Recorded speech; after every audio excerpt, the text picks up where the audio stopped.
North Korea has published photos in its state newspaper of what it says are small nuclear warheads that can be fitted onto short-range missiles. Pyongyang has long claimed it has these tactical nuclear weapons, but this is the first time it has shown evidence of them.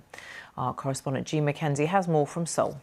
So the warheads that we know that North Korea has, the nuclear warheads up until now, are much larger warheads. So these are the ones that are capable of being fitted on its long-range missiles, its intercontinental missiles, the ones that can reach the US mainland.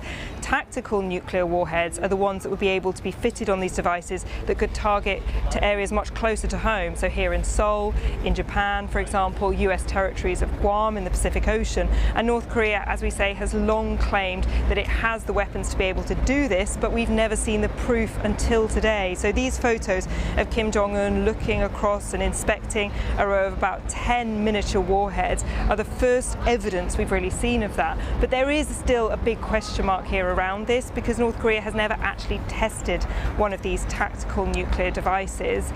But the moment that we know that it is able to mass produce these devices is the moment that it is able to strike these targets closer to home, and it gives it far more options really. Its nuclear arsenal becomes more of a threat. Now the biggest fear really is that North Korea would be far more likely to use a tactical nuclear weapon than one of its larger devices. It would be more willing, for example, to take out an airfield in South Korea than it would be to blow up a US city. So in theory they would make North Korea a lot more dangerous.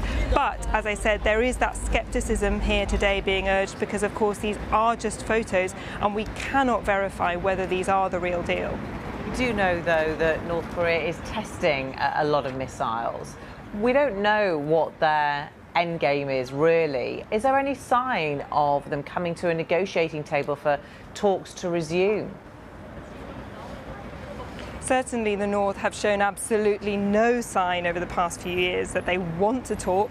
They are at the moment, it appears, fairly successfully continuing to forge ahead with their nuclear weapons program and coming up with an ever more diverse and deadlier range of weapons. And they're in quite a unique situation because Russia and China at the moment are refusing to punish them at the UN Security Council. So they are able to make these advances almost without consequence. So from North Korea's perspective, why stop now? You know, it has a motivation to continue because it picks its moments that it chooses to talk very carefully, usually when it thinks it has the maximum leverage. And of course, the better the weapons it has, the stronger its hand is going to be in those negotiations. So for the time being, it appears that they are going to continue making what progress they can.